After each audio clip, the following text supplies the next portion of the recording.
మహావిశాఖను అన్ని రంగాల్లో అభివృద్ధి చేసి అంతర్జాతీయ నగరంగా తీర్చిదిద్దడమే తమ లక్ష్యమని విశాఖ నగర్ మేయర్ గొల్లగాని హరివెంకట కుమారి తెలిపారు. తాను ఎటువంటి అవినీతికి పాల్పడలేదని, ఎటువంటి విచారణకు సిద్ధమంటున్న గ్రేటర్ విశాఖ మేయర్ హరివెంకట కుమారితో మా Uttarandhra regional coordinator Durgaprasad face to face. ఏపీలోనూ అత్యధిక కార్పొరేషన్ గల municipal corporation greater Visakha municipal corporation.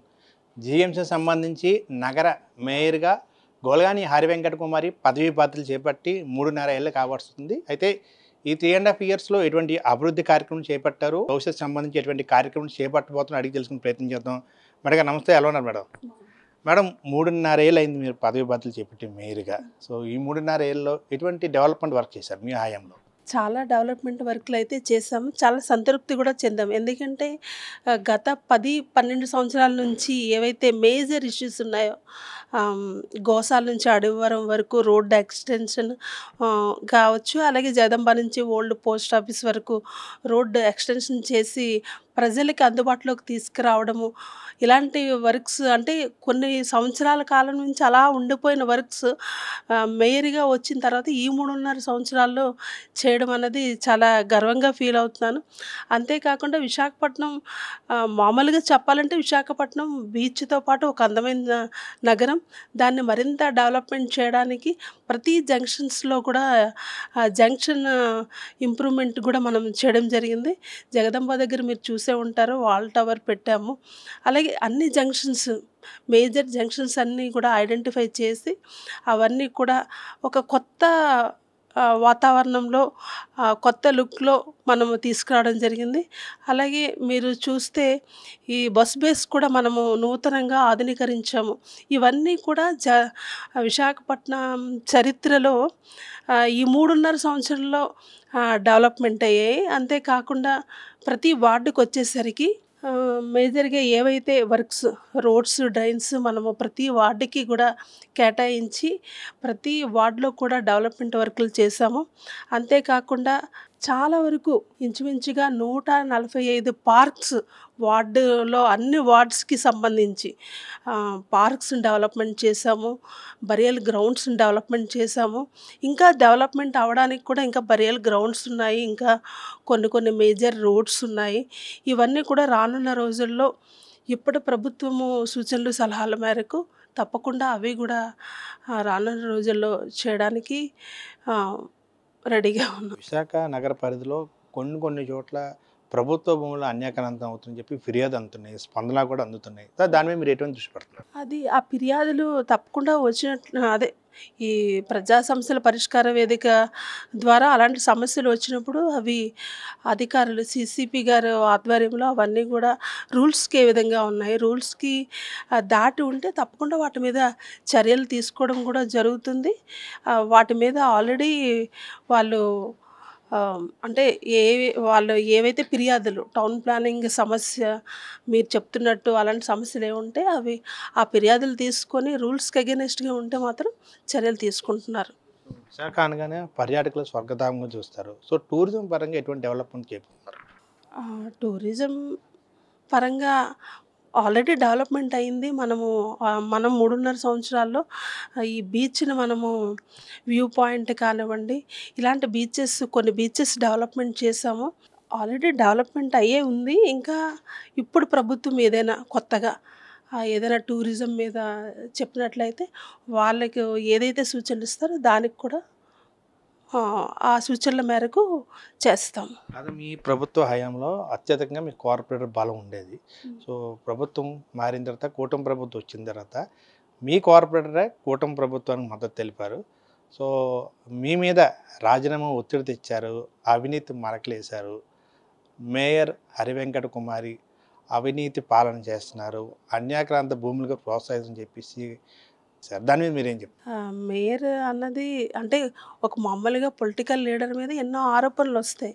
కావాలంటే ఎంక్వైరీ చేసుకోమనంటే నేనైతే ఎటువంటి తప్పు అది ఏమీ చేయలేదు. మీరు ఎటువంటి ఎంక్వైరీ చేసుకున్నా నేను దానికి స్వాగతం పలుకుతున్నాను. ఎప్పుడైనా సరే ఏదైనా చెయ్యాలి అని అంటే అది ఎగ్జిక్యూటివ్ అథారిటీ వాళ్ళ మీదే ఉంటుంది డిపెండ్ అయ్యి, మా మీద ఏమీ డిపెండ్ అవ్వదు. వాళ్ళు ఏదైనా చెప్పి వాళ్ళు ఇది కావాలి, ఇది మేడం మీరు మాకు ముందస్తుగా ఇవ్వాలని ఏదైనా వాళ్ళ నుంచి మనకు ఏదైనా ఒక రిప్రజెంటేషన్ రూపంలో మాకు వచ్చినట్లయితే మేము దాని మీద అత్యవసరం అయితేనే సైన్ చేస్తాం, ఏదైనా ముందస్తు ఆమోదం కానీ ఏదైనా.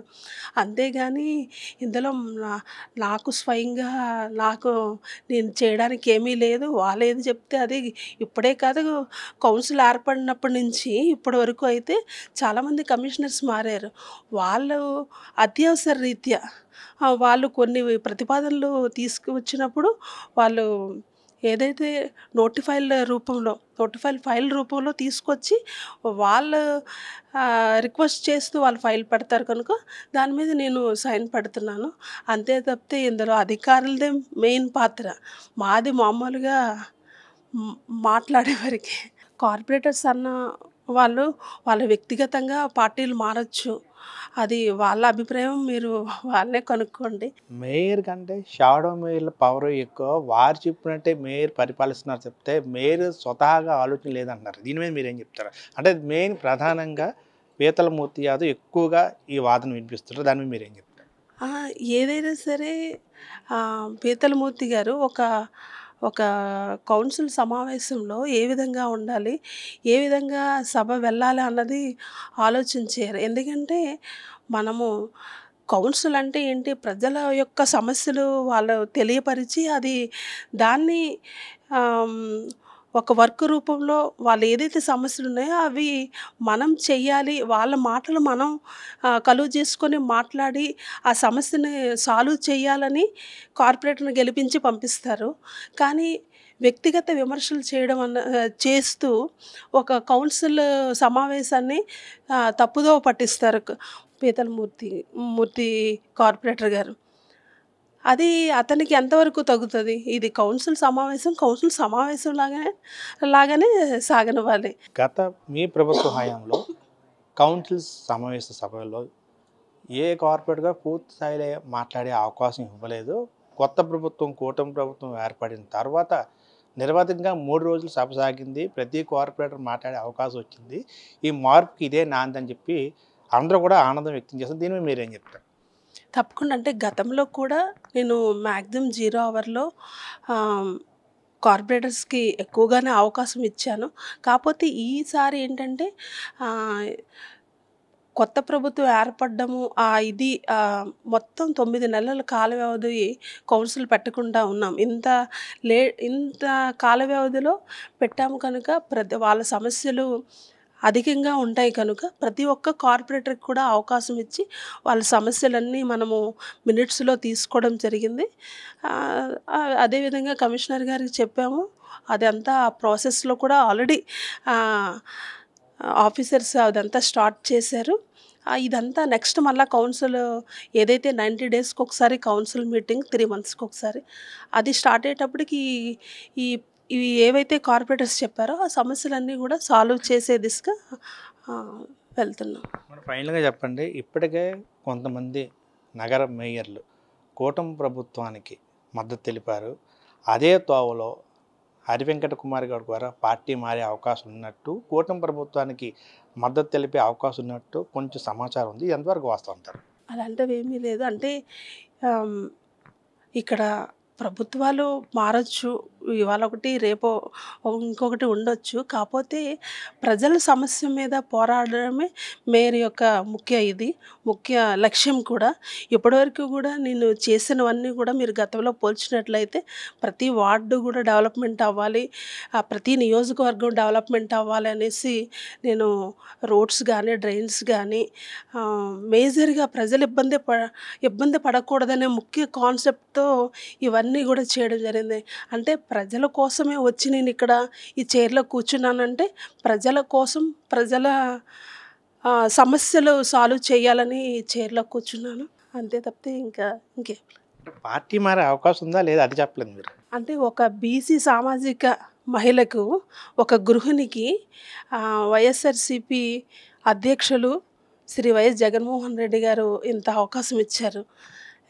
ఇంకా అంటే మా లాస్ట్ డే ఏదైతే ఉందో అంతవరకు కూడా అదే పార్టీలో ఉండడం జరుగుతుంది. చూస్తున్నాం కదా, ఏదైతే విశాఖ నగర అభివృద్ధికి పార్టీలకు అతీతంగా తన వంతు కృషి చేశానని చెప్తున్నారు. అదేవిధంగా రానున్న కాలంలో విశాఖ నగరం మరింత అభివృద్ధి చేసే దిశగా తన ప్రణాళిక ఉండబోతుంది. అదేవిధంగా పర్యాటకుల కోసం ప్రత్యేక ప్రణాళికలు చేస్తున్నట్టు కూడా నగర మేయర్ హరి వెంకట కుమార్ మనతో పాటు చెప్పారు. కెమెరా పర్సన్ వేణుతో దుర్గాప్రసాద్, మెగా 9 టీవీ, విశాఖ నుండి.